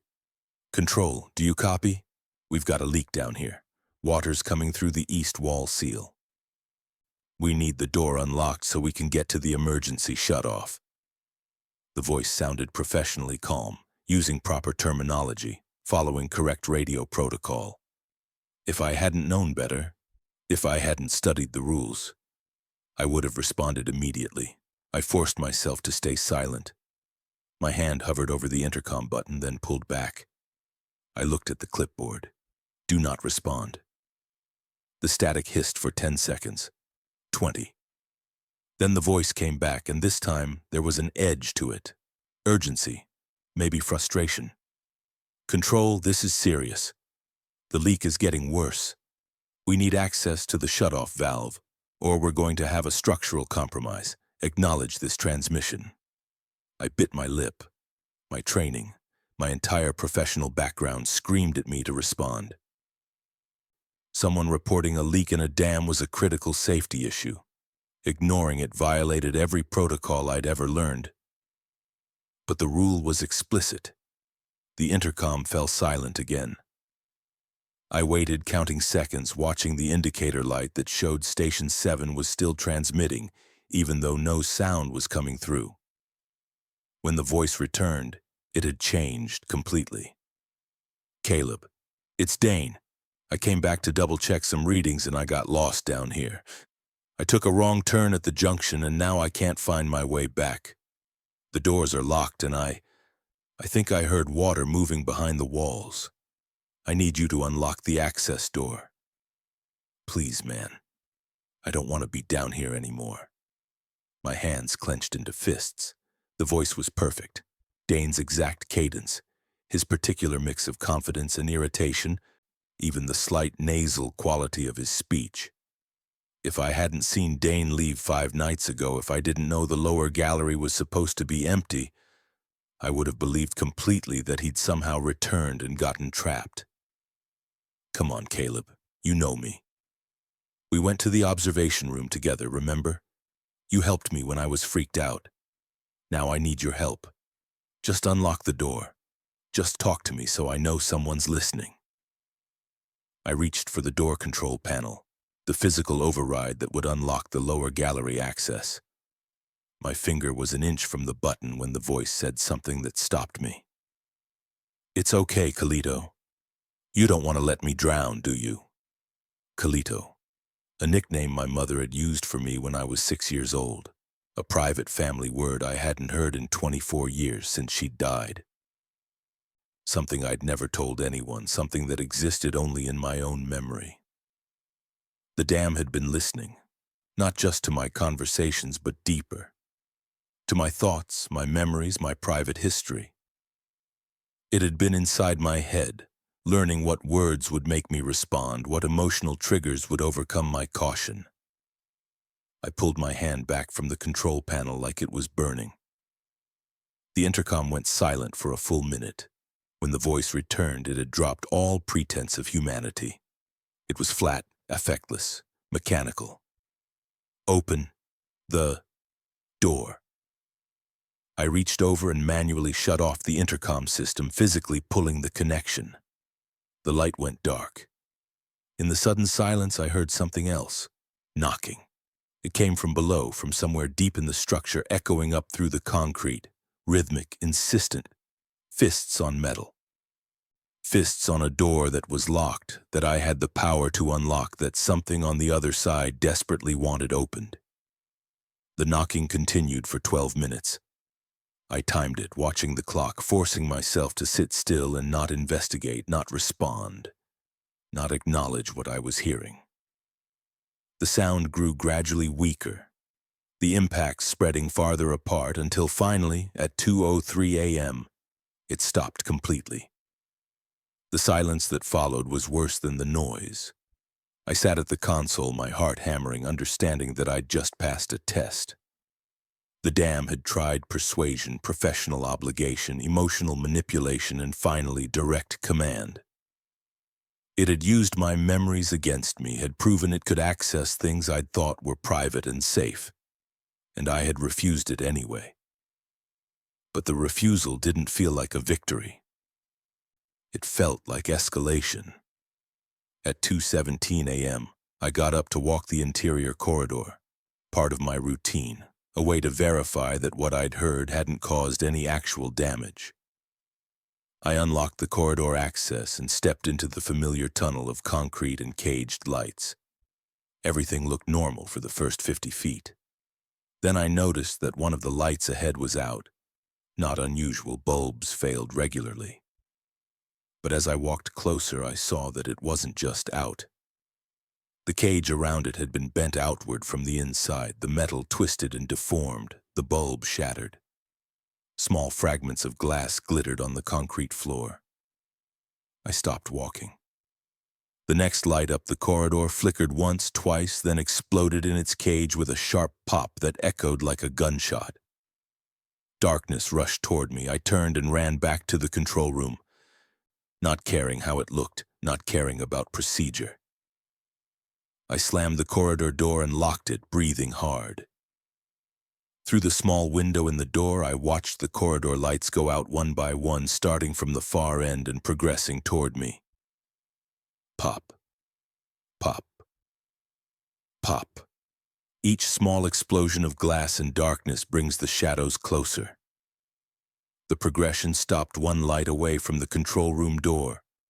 The last bulb on the corridor side flickered wildly but stayed lit, casting erratic shadows that made the hallway beyond seem to shift and move. Then in that unstable light, I saw something. A figure tall and thin was standing at the far end of the corridor where the lights had all gone dark. I couldn't make out details. The distance and darkness prevented that. But I could see its general shape, its wrong proportions, the way it stood perfectly still in a posture that was almost but not quite human. It didn't approach. It just stood there, barely visible at the edge of the light, waiting. I checked the corridor access log. According to the electronic record, the door was still locked. No one had entered. No one was supposed to be there. I forced myself to turn away from the window, to sit back at the console, to focus on the equipment readings. All normal. The dam hummed around me, steady and patient. At 2:31 a.m., I heard footsteps in the corridor. Slow, deliberate, heavy enough to hear through the locked door. Walking toward the control room, each footfall echoes precisely in the concrete space. The footsteps stopped directly outside the door. I didn't look at the window. Rule 6. From the additional notes I'd found, if you hear footsteps approaching the control room door between 2 and 4 a.m., do not look at the door until they've been gone for 5 minutes. Eye contact is permission. I stared at the console, at the screens, at anything except the door behind me. I felt the presence there, felt the weight of attention focused on the back of my head. Every instinct screamed at me to turn around, to verify what was standing 3 feet away with only a door between us. I didn't turn. The presence stayed for 7 minutes. I watched the clock, counting seconds. Then finally I heard the footsteps again, slow and deliberate, walking away down the corridor. The sound faded. The lights in the hallway, which I could see reflected faintly in the console screens, began flickering back on one by one. At 3 a.m., the corridor was fully lit again. I checked the door window. Empty. No figure. No signs of anything wrong except the 2 shattered light fixtures. I added a note to my personal rule sheet. 2:30 a.m. seems to be the peak activity window. Consider this period maximum risk for any activity outside the control room. The rest of the shift passed quietly, but I couldn't shake the feeling that the dam was done being subtle. It had shown me what it could access, my memories, my emotions, my physical space. It had demonstrated that the boundaries were permeable when it wanted them to be, that the rules weren't barriers but truces, agreements that held only as long as both sides honored them. I had survived by not giving it the opening it wanted, by not unlocking the door, by not looking at what stood outside the control room. But survival felt different now. Before, it had felt like I was evading something. Now it felt like I was resisting something, and resistance was inherently unstable. When Marlowe arrived at dawn, he saw the shattered lights immediately. What happened? I told him everything, the intercom, the voice using Dane's identity, and then my mother's nickname, the knocking, the lights exploding, the figure in the corridor, the footsteps outside the door. He listened without interrupting, his face growing progressively grimmer. When I finished, he walked to the corridor door, checked the lock, and examined the shattered light fixtures through the window. "It's testing you specifically now," he said quietly.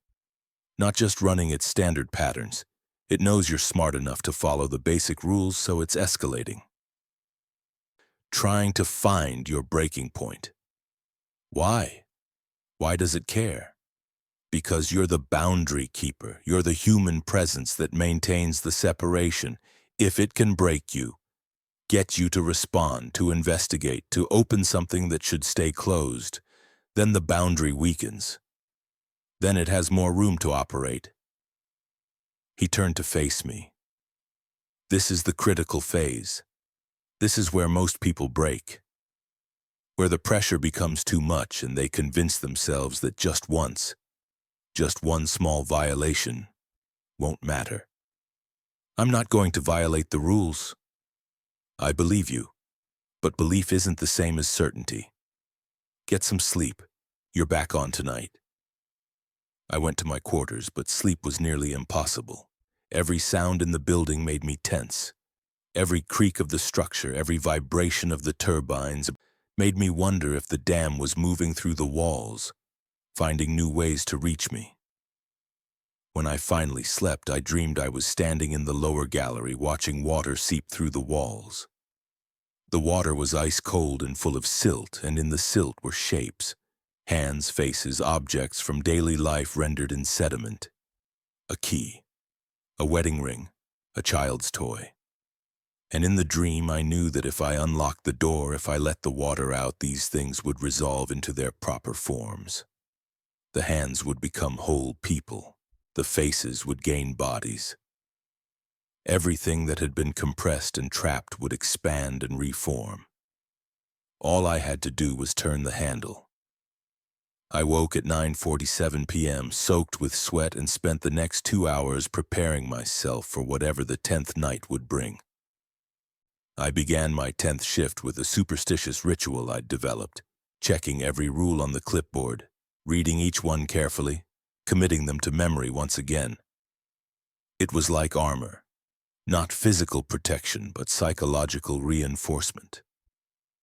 A reminder that other people had survived this, that the rules were tested and reliable, that compliance was the path through the darkness. The night started quietly, too quietly. The equipment hummed normally.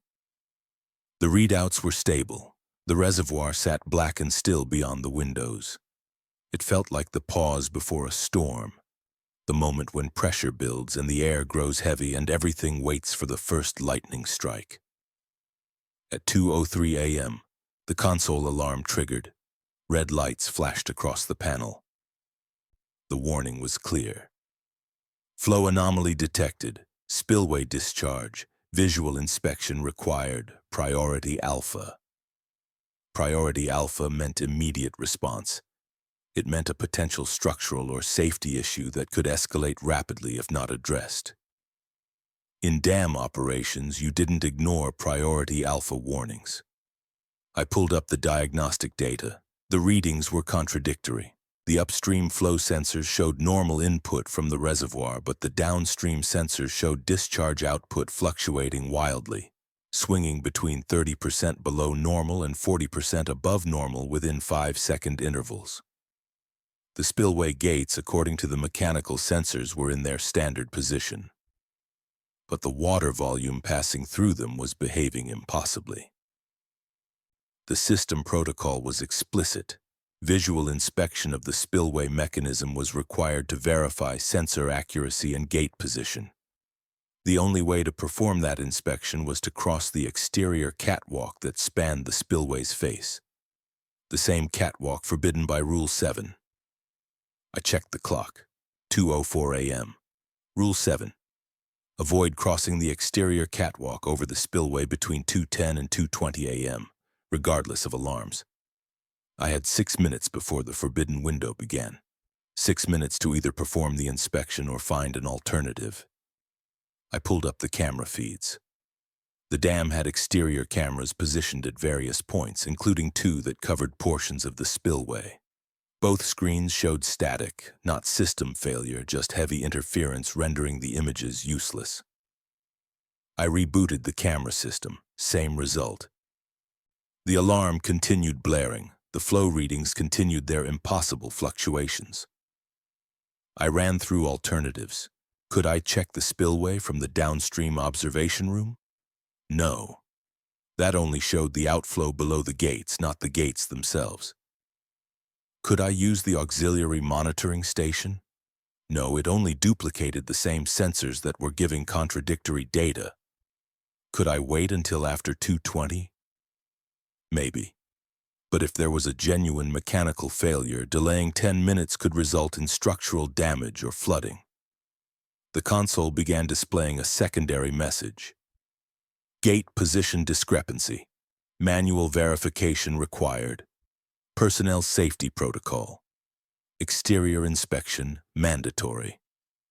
The system was pushing me toward the catwalk. Hard. At 2:08 a.m., I made a decision. I went to the manual control panel, the backup system that predated all the electronic monitors, the mechanical failsafe that could override everything. It consisted of large industrial switches and physical valve controls that directly manipulated the dam systems through hydraulic pressure. I located the auxiliary gate controls, a set of 3 heavy switches that would temporarily reduce flow through secondary channels, essentially bypassing the main spillway gates and redistributing the discharge. It wasn't standard procedure. It would trigger additional alarms, but it would eliminate the need for immediate visual inspection. At 2:09 a.m., I began throwing switches. The dam's vibration changed immediately. The hum grew deeper, more resonant, as hydraulic systems engaged and water was redirected. New alarms triggered. Yellow lights instead of red, procedural violations rather than safety emergencies. The flow readings on the console began stabilizing as the spillway load decreased. The intercom crackled to life despite being physically disconnected. Multiple voices came through simultaneously, overlapping, some clear and some distant. "Control, what are you doing? Reset those gates immediately. Caleb, you need to check the catwalk. Standard procedure. Stop improvising. Just walk outside. Just look. You've been out there before. It's safe. We need to see the gates. You're making it worse. The readings are wrong because you won't verify them. Go to the catwalk." The voices were urgent, professional, using correct terminology and proper protocols. But they were also wrong. I'd physically disconnected the intercom, and yet it was transmitting. At 2:10 a.m. exactly, the voices stopped. The vibration under my feet changed, slower, heavier, like a massive heartbeat instead of a machine's hum. The lights in the control room dimmed for 3 seconds, then returned to normal. I stayed at the console, hands locked on the edge of the desk, refusing to move. The alarm lights continued flashing. The redistributed flow held steady. The clock ticked forward. 2:11, 2:12, 2:13. Through the window that faced the exterior platform, I could see the catwalk in my peripheral vision. I didn't look directly at it. That felt like exactly the kind of attention that would be dangerous. But I could see its silhouette against the canyon darkness, the narrow metal bridge suspended over the spillway's face. The air above the catwalk was wrong. It shimmered like heat distortion. Except the temperature was near freezing. In that shimmer, shapes moved. Tall, thin, translucent, vaguely human in proportion, but not quite right. They walked back and forth across the catwalk's span, slow and purposeful, pacing a route. 3 figures, maybe 4, difficult to count because they overlapped and blurred together. They were waiting. If I'd gone out there, I would have walked directly into them. At 2:14 a.m., one of the figures turned toward the control room window. I immediately looked away, focusing on the console screens, but I'd glimpsed enough. A pale oval where its face should have been. Dark spots that might have been eyes or might have been empty sockets. A mouth open and an expression frozen between speaking and screaming. The clock advanced. 2:15, 2:16, 2:17. The figures on the catwalk began moving faster, more agitated. The shimmer intensified. I heard a sound through the walls, faint but distinct, like metal under stress, like the catwalk's support cables were being pulled. At 2:18 a.m., something hit the control room window. A single impact, hard enough to rattle the glass. I didn't look. I kept my eyes locked on the console, on the readouts, on anything except the window where something was trying to get my attention. Another impact, then another, like stones being thrown against the glass or fists pounding. 2:19 a.m. The impact stopped, the shimmer faded, the figures on the catwalk became less distinct, dissolving like fog in the wind. 2:20 a.m. The dam's vibration returned to normal. The alarm lights stopped flashing. The system registered that flow had stabilized through the auxiliary channels. The window showed only empty darkness and the catwalk's normal silhouette. I waited another full minute before allowing myself to move. When I finally stood and looked at the exterior window, there was nothing unusual. No marks from impacts, no damage, just clean glass and the reflection of the control room behind me. But when I went to the door that led to the exterior platform and checked it physically, I found scratches on the metal surface. 4 parallel gouges, exactly the width of human fingers, carved into the steel as if it were soft wood. The scratches were on the inside of the door. I returned to the console and manually logged the incident. 2:03, 2:20 a.m. Flow anomaly alert responded to via auxiliary gate protocol. Visual inspection of the spillway was deemed unnecessary due to stabilization through alternative methods. No personnel accessed exterior catwalks, gates functioning within acceptable parameters. It was a bland bureaucratic description that left out everything that actually mattered. At 2:47 a.m., the intercom crackled one final time. "You're learning." The voice was neither male nor female, neither young nor old. It was simply a voice acknowledging that I'd passed a test, confirming that the entire sequence, the alarm, the contradictory readings, the pressure to go outside, had been orchestrated specifically to see if I would violate Rule 7. I had chosen the rules over the appearance of professional compliance. I had chosen survival protocol over operational protocol. And for tonight, that was enough. The rest of the shift was genuinely quiet. The dam settled into its normal routine, as if satisfied that its boundaries had been tested and held. When I walked the interior corridor at 4 a.m. for my standard equipment check, the lights were all functional, the space was empty, and my footsteps echoed normally. Marlowe arrived at 6:02, He looked at the console logs, at the auxiliary gate controls still in their modified positions, at the official incident report I'd written. Then he looked at me. You didn't go outside. No. Even though the system told you to. The rule was clear. He studied the door to the exterior platform, ran his finger along the scratches in the metal. These weren't here yesterday. No. He nodded slowly. You made the right choice. The flow anomaly was manufactured. The gates are fine. I'll verify that this morning. It was testing whether you'd trust the rules or trust your training. He poured coffee with steady hands. Most people trust their training. Most people go outside to quickly verify the situation. Most people don't come back the same. What happens to them? Different things. Some fall. Some come back inside but won't speak about what they saw, and they quit within 24 hours. One operator came back and seemed fine, but he'd changed. Started violating other rules, started doing things that made no sense, like he was following instructions only he could hear. We had to remove him for his own safety.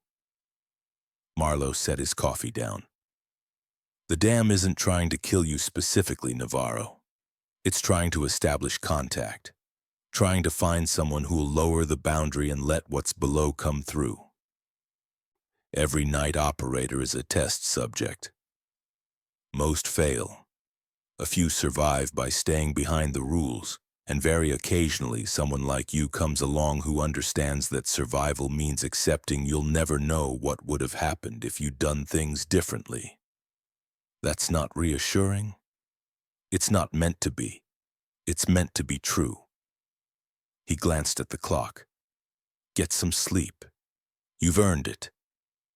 I went to my quarters and lay down fully clothed, too exhausted to do more than close my eyes.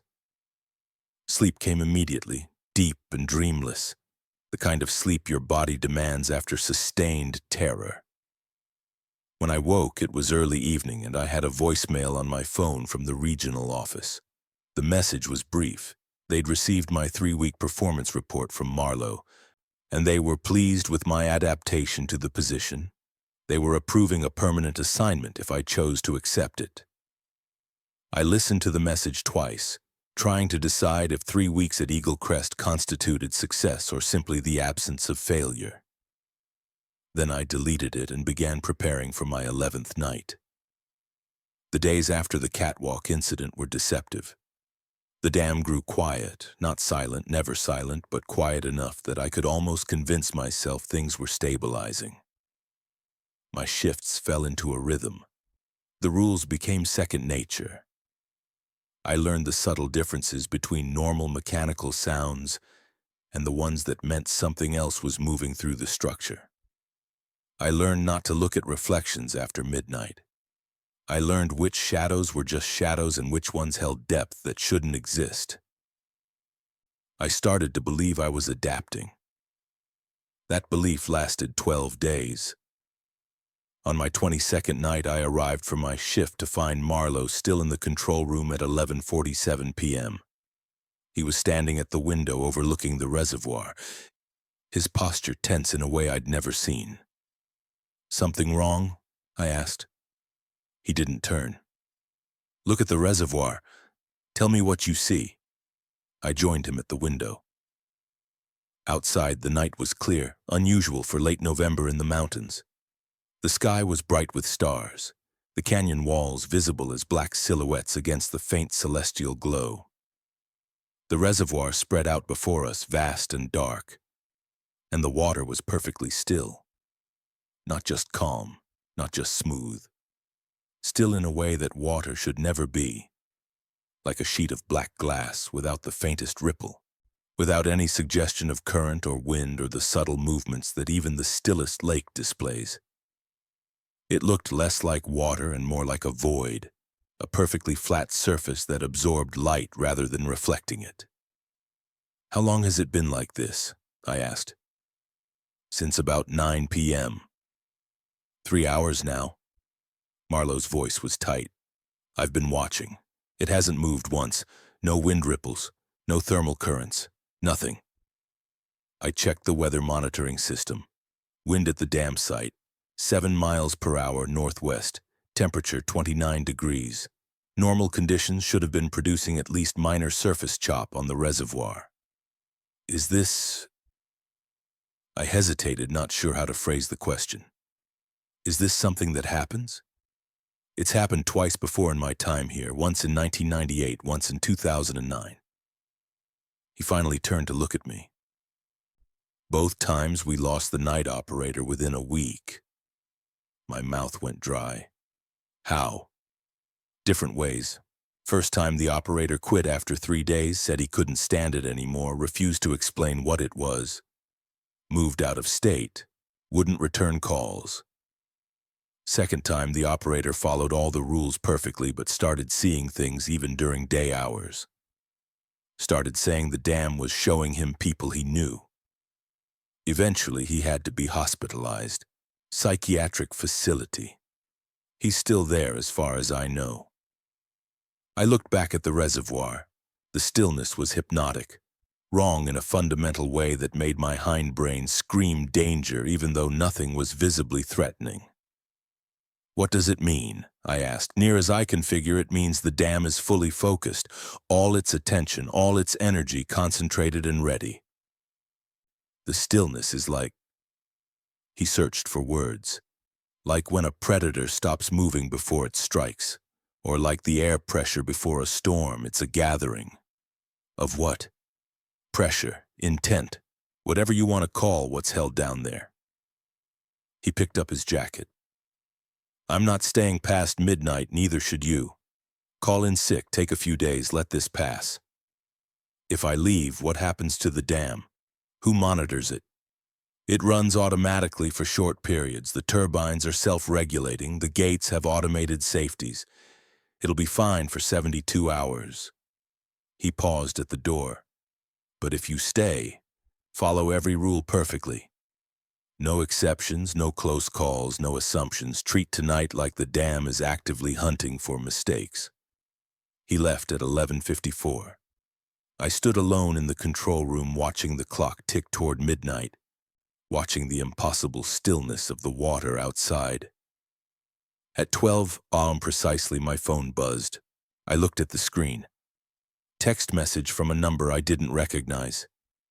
Check your personal email, attachment, open it. I knew immediately this was part of whatever was happening. But curiosity, that dangerous, persistent human failing, made me pull out the laptop I kept in my quarters and boot it up. One new email, from an address that was just random characters. No subject line, one attachment, a video file, labeled only with a date, 1967-03-17. I shouldn't have opened it. Every instinct told me not to. But I thought about what Marlowe had said about operators who saw things even during day hours, about people who broke even when they followed the rules. And I realized that sometimes the dam didn't need you to violate rules. It just needed to get inside your head and wait for you to break yourself. So if it was trying to show me something, I'd rather see it on my terms than have it surprise me later. I opened the file. The video was grainy, clearly transferred from old film. It showed an aerial view of Stillwater Valley, houses arranged along orderly streets, the white church prominent on a small rise, the river running through the town center. The color was washed out, the quality poor, but you could see cars parked on streets, laundry hanging in yards, and a dog running across someone's lawn. Normal. A living town. Then the perspective shifted. The camera was moving, probably mounted on a helicopter or plane. It swept over the town's perimeter, showing the earth-moving equipment staged in the canyon, the partially constructed dam rising at the valley's narrow end, and the temporary cofferdam that was holding back the river. The timestamp in the corner changed. Days passed in seconds. The cofferdam was removed. Water began entering the valley. I watched as the town drowned in time-lapse. The river spread first, reclaiming its original floodplain, swallowing the parks and the lower streets. The water was brown with silt, moving slowly but inexorably. Cars were relocated. Houses on the periphery were submerged to their roofs. The water kept rising. Day by day, the town disappeared. The residential areas went first, rooftops vanishing beneath the murky surface. Then the commercial district. Then everything except the church on its small rise, which stood alone for 3 more days, water lapping at its steps before it too was swallowed. The video should have ended there. A time-lapse of planned flooding, interesting in a historical way, but nothing supernatural. Instead, it continued. The perspective zoomed in on the submerged town, somehow showing beneath the surface despite the silty water. And what I saw made my skin crawl. The buildings were still there, structures intact, preserved in the airless depth. But there were lights in the windows, faint phosphorescent glows like bioluminescence or swamp gas, but arranged too regularly to be natural. The lights were in house windows, in the church, in the stores along Main Street. And shapes were moving in those buildings. Human-proportioned silhouettes, visible only as darker shadows against the faint light, go through routines. A figure walking back and forth in what had been a house. Multiple figures gathered in what had been the church. Shapes moving along the submerged streets, following the paths where sidewalks had been. The timestamp kept advancing. Weeks, months, years. The footage should have been impossible. No one was filming the reservoir floor continuously for decades, but it kept playing, showing the drowned town in its preservation, showing the lights that never went out and the shapes that never stopped their routines. Then the perspective pulled back, and I saw the dam from above, the massive concrete wedge holding back the water, the control building attached to its eastern flank like a parasite, and beneath the water the grid of lights that marked where Stillwater had been. The lights were pulsing now, all together. A slow rhythm that looked organic, looked like breathing. The video ended. I sat staring at the blank screen, my hands shaking. The file's date, 1967-03-17, was weeks before the reservoir had finished filling. The time-lapse had shown years that hadn't happened yet. The video was impossible, which meant it wasn't a video. It was a message. I closed the laptop and returned to the control room. The reservoir was still perfectly glassed beyond the windows, still impossibly motionless. My phone buzzed again. Another text. They're not gone. They're held. The dam keeps them. The water remembers their shape. You stand at the threshold. You could open it. You could let them equalize. You could release the pressure.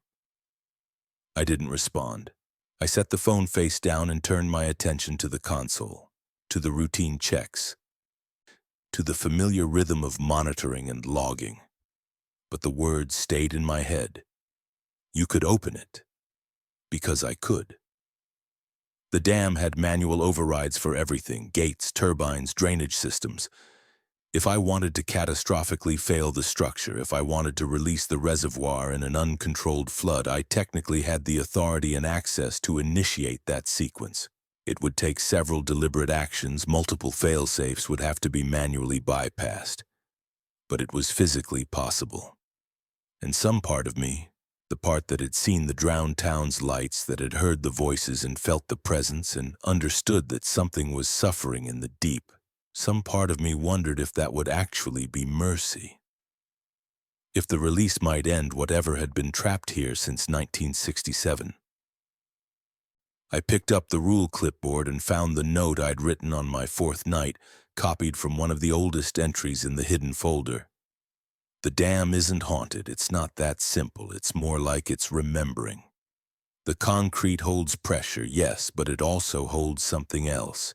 Memory, intention, the weight of what was displaced.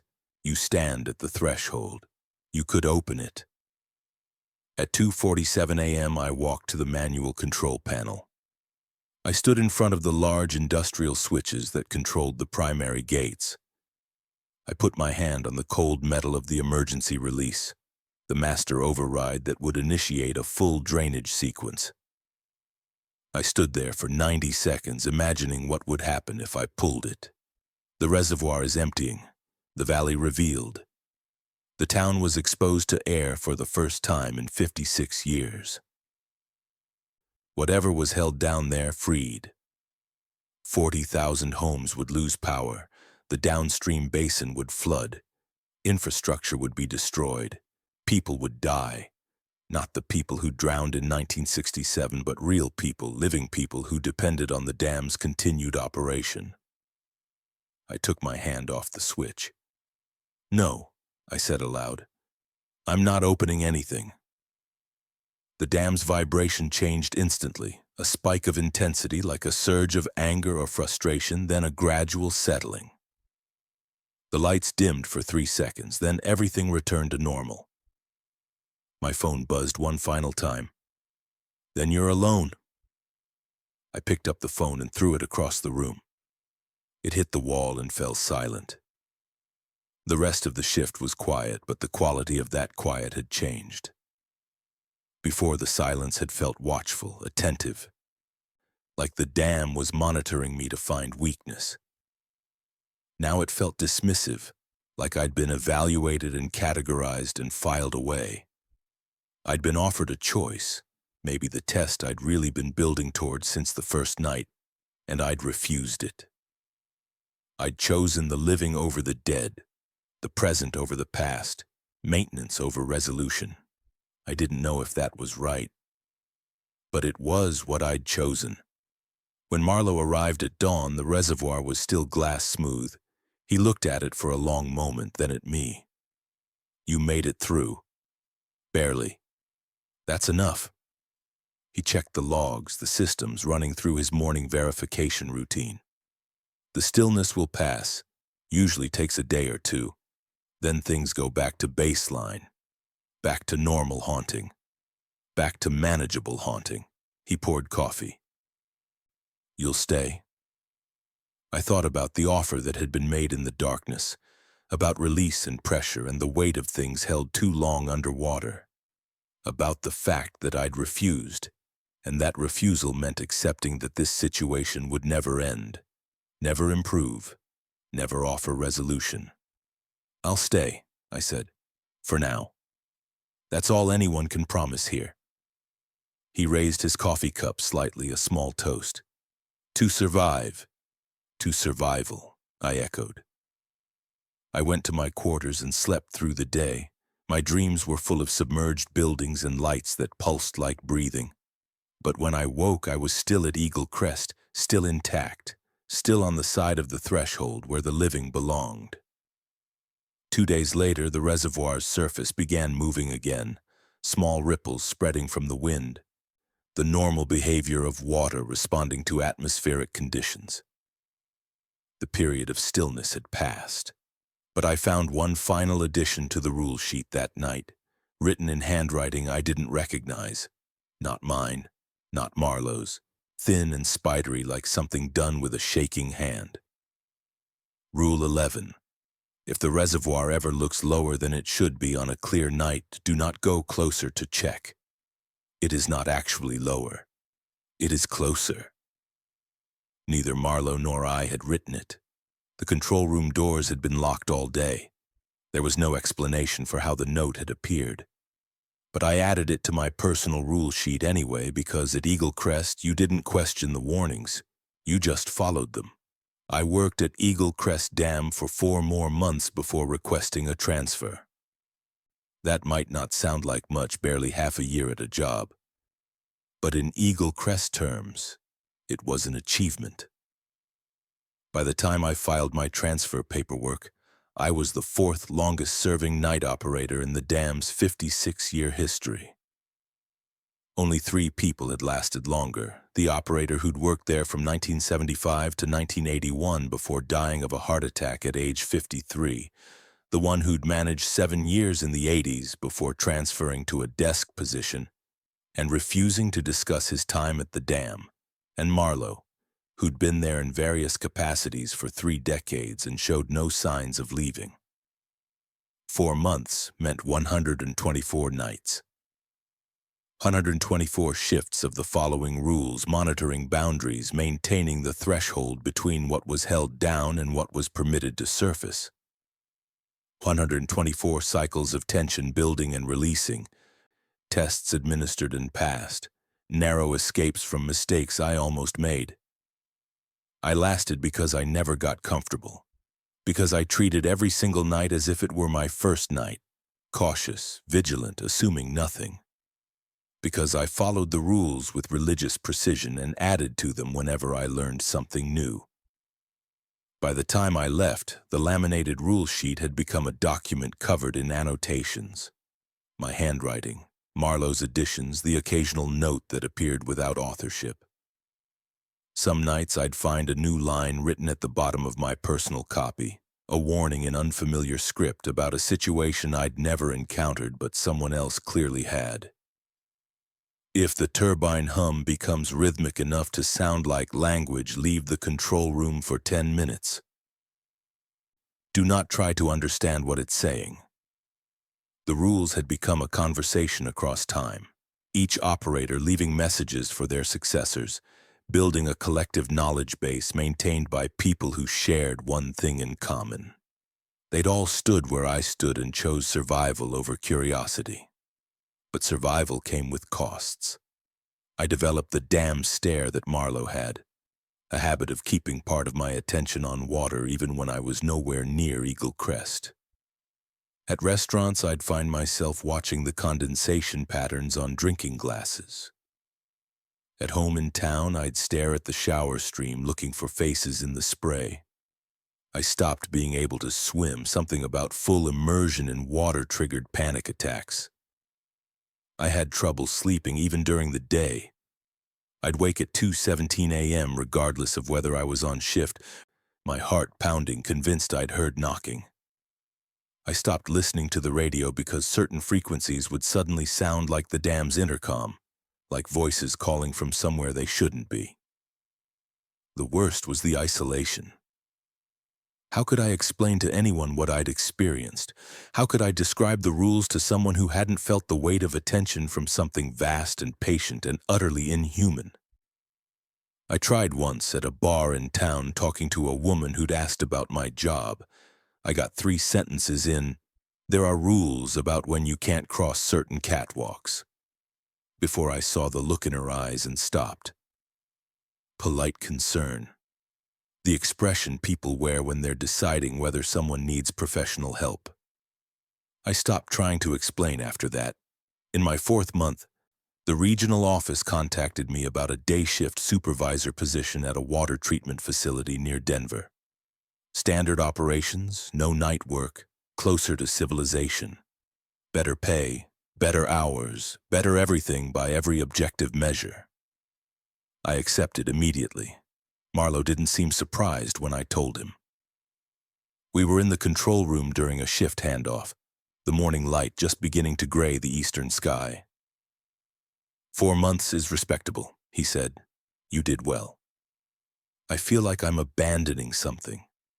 You're not. You're recognizing your limits. That's smart, not cowardly. He refilled his coffee. Most people break or run within weeks. You lasted long enough to really understand what this place is, to respect it. That matters. Will you tell the next operator? Pass on what I learned? I'll do what I always do. I'll give them the rules, watch how they respond, and decide how much they can handle knowing. He looked at me directly. Not everyone can handle the full truth. Some people need to discover it gradually. You were the discovering type. You went looking, you found the hidden folder, you asked questions. The next person might be different. Might need protecting from themselves until they're ready. I spent my last 2 weeks at Eagle Crest documenting everything I'd learned. I wrote detailed notes about specific times and locations that seemed more active than others. I described the particular quality of sounds that meant something was wrong versus sounds that were just the dam being the dam. I added recommendations about which rules were absolute and which had slight flexibility in certain circumstances. I attached my documentation to the hidden folder in the filing cabinet, adding my voice to the chorus of warnings that had accumulated over decades. On my final shift, night 124, I performed my duties with meticulous care, as if the dam might punish me with one last test if I showed any presumption of safety. But the night was quiet. The reservoir sat at normal levels, rippling gently in the wind. The equipment functioned without anomaly. The interior corridors remained empty except for me. It felt almost like a farewell, like whatever inhabited Eagle Crest recognized I was leaving and was granting me safe passage. At 5:47 a.m., as I was preparing to hand off to Marlowe for the last time, I found a final note on my personal rule sheet. It was in the spidery handwriting that occasionally appeared, the one that wasn't mine or Marlowe's, the one I'd never identified. Rule 12. If you start seeing buildings in the water that were never really there, it has learned what you regret. Do not try to fix it. You cannot reverse displacement. You cannot restore what was compressed. You can only maintain the boundary and witness what remains. I read it 3 times, understanding it was speaking directly to me, to the part of me that still wondered if I should have pulled the emergency release, if I should have chosen release over containment. The rule was telling me that the choice had been false, that opening the gates wouldn't have freed anyone, wouldn't have restored anything, would only have broken the equilibrium that kept both sides separated. I folded the rule sheet and left it on the console for whoever came next. Marlowe arrived at 6:00 exactly. We spent 30 minutes doing the formal handoff, equipment status, ongoing issues, maintenance schedules, professional and procedural, as if this were any normal shift change. As I gathered my personal belongings from my quarters, he knocked on the doorframe. "One last thing," he said. "You did better than most. You understood that the dam isn't evil, it's not malicious. It's just holding pressure that needs to be held. And sometimes the pressure finds cracks, finds weak points, and you have to shore up the boundary. That's all we do here, shore up boundaries." "Why do you stay?" I asked. "Really?" He was quiet for a moment. "Because someone has to remember, someone has to bear witness to what's down there. All those people who were displaced, who died, who got trapped in the compression, someone needs to acknowledge they existed, that they're still there in some form, that their refusal to leave meant something." He looked out the small window toward the reservoir. "I'm too old to start over. And honestly, I made peace with this place a long time ago. It's my burden now, my responsibility. Leaving would feel like betrayal." I understood that. The dam had its hooks in him, not through fear, but through obligation, through the weight of witness. We shook hands. I left the control building, walked to my car, and drove up the switchback road without looking back.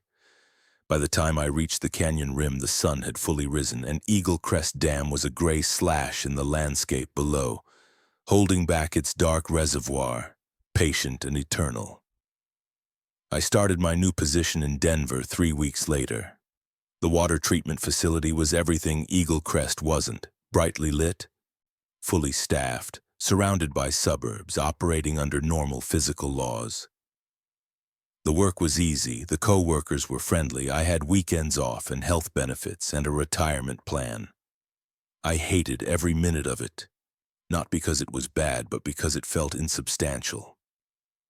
Like I was going through the motions of a normal life while the real work, the important work, was happening somewhere else, attended to by someone else, night after night in a control room I'd never see again.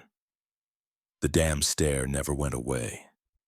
Neither did the 2:17 a.m. wake-ups.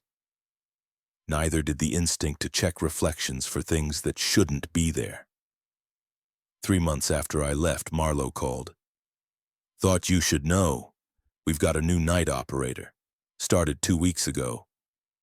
How are they doing?" "Still here." That's something.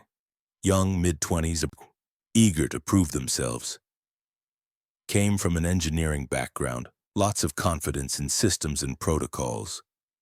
I felt a familiar knot of anxiety. Have they tested any rules yet? Not seriously. Had a close call with the exterior lights. Wanted to inspect for electrical faults at 1:30 a.m. I shut that down fast. Reinforced that the rules aren't suggestions. He paused. Name's Riley. Reminds me of you, actually. Smart, questioning. The type who'll go looking for the hidden folder within a week. Tell Riley I left notes, in the folder. Everything I learned. I will. Another pause. You doing okay, Navarro? Settling in? I'm fine. The new job's fine. You're a terrible liar. I heard him exhale. It gets easier. The transition. Takes about 6 months before you stop checking every shadow.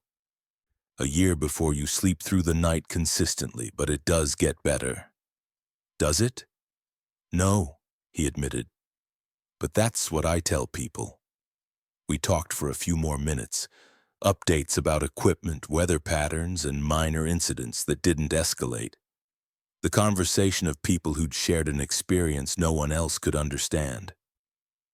After we hung up, I sat in my apartment, bright, clean, safe, and thought about Riley. Thought about someone new standing in the control room watching the reservoir go dark, hearing the first anomalous sounds and deciding whether they were real or imagined. Thought about the rules waiting to be discovered and tested and followed or broken. Thought about the cycle continuing year after year, operator after operator, each one adding their small voice to the accumulated wisdom of survival.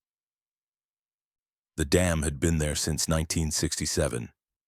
It would be there long after I was gone, after Marlowe was gone, after Riley and whoever came after Riley. The concrete would hold. The water would press against it. And something in the depths would continue its patient work of testing boundaries, looking for cracks, waiting for the operator who would finally give it the opening it needed. I hoped Riley was smart. I hoped Riley was careful. I hoped Riley would last longer than I had, would add their own notes to the hidden folder, would pass on the lessons and maintain the threshold. Because someone had to stand in that control room. Someone had to keep the boundary. Someone had to bear witness to what was held in the deep. It was the only thing keeping the pressure contained.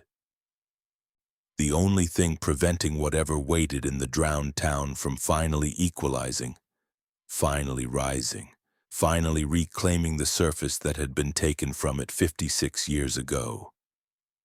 I thought about calling Riley. Leaving a message, offering advice, providing direct contact with someone who'd walked the same path. But I didn't, because part of the job was learning for yourself, discovering your own limits, finding your own way to survive the nights. All I could do was hope the rules would be enough, and know that somewhere in the mountains, in a control room built into concrete, the clipboard was waiting. The laminated sheet is covered in annotations. The accumulated wisdom of decades of night operators who'd chosen survival over understanding, maintenance over resolution, boundaries over release. Rule 1 through Rule 12, and all the unwritten ones besides. The rules that had kept me alive, the rules that would keep Riley alive, the rules that would keep the dam's hungry patients contained for one more night, and another after that. Because the alternative was worse. The alternative was opening the door. And no one who'd ever done that had come back to write the rule about what happened next. I turned off the lights in my apartment and tried to sleep, knowing I'd wake at 2:17 a.m. with the taste of concrete dust in my mouth and the sound of water against metal echoing in my dreams. Far away in a canyon in Colorado, the reservoir sat dark and still, holding its secrets in the cold and the deep, patient as only something dead and displaced can be. And in the control room, Riley was just beginning to understand that the job posting had left out the most important detail. You weren't operating the dam. You were negotiating with it. Every single night. for as long as you could last.